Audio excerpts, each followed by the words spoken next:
ආයුබෝවන් සියලු දෙනාම කවිස් කෙල්කේ YouTube channel එකට පිළිගන්නවා. රටේ සියලුම පාසල් සඳහා විශේෂ නිවේදනයක් දැනුම් දී තිබෙනවා. අධ්‍යාපන දෙපාර්තමේන්තුව විසින් දැන් අපි මේ විශේෂ නිවේදනයට යොමු වෙලා බලමු. රටේ තිබෙන සෑම පාසලකම මధుර මර්ධන වැඩසටහනක් ලබන මාස 9 වෙනිදා දින දියත් කිරීමට සැලසුම් කර ඇති බවට වාර්තා වෙනවා.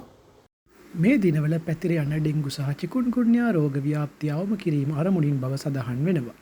මෙම මధుර වර්ධන වැඩසටහන අධ්‍යාපන අමාත්‍යාංශය සහ ක්ලීන් ශ්‍රී ලංකා ලේකම් කාර්යාලය මගින් සිදු කරනු ලබනවා. එසේම ක්ලීන් ශ්‍රී ලංකා දිනය වශයෙන්ද එය නම් කර තිබෙනවා. ජනාධිපති මාධ්‍යාංශය නිවේදනය කරමින් කියා ඇත්තේ එදිනට එම වැඩසටහනේ රෝග ව්‍යාප්තිය වැළැක්වීම, මధుරවන් බවවන ස්ථාන හඳුනා ගැනීම සහ ඒවා ඉවත් කිරීම ඇතුළු ක්‍රියාකාරකම් රැසක් සිදු කිරීමට නියමිත වන බවට. එසේම දිවයිනේ පාසල් 10,96ම ආවරණය වන ලෙස චිත්‍ර පෝස්ටර් ප්‍රදර්ශන මෙන්ම දැනුවත් කිරීමේ දේශන ඇතුළු ක්‍රියාකාරකම් සිදු කරන බවද පවසනවා. ඊට අමතරව වාර්තා වන්නේ අදාළ වැඩසටහන ඉදිරියේදී විද්‍යාපීඨ වෘත්තීය අධ්‍යාපන ආයතනවලද ක්‍රියාත්මක කිරීමට නියමිත ඇති බවට. මේ වගේ වැදගත් වීඩියෝ නිතරම බලන්න කවිස් කෙල්කේ YouTube channel එක subscribe කරලා එකතු වෙන්න.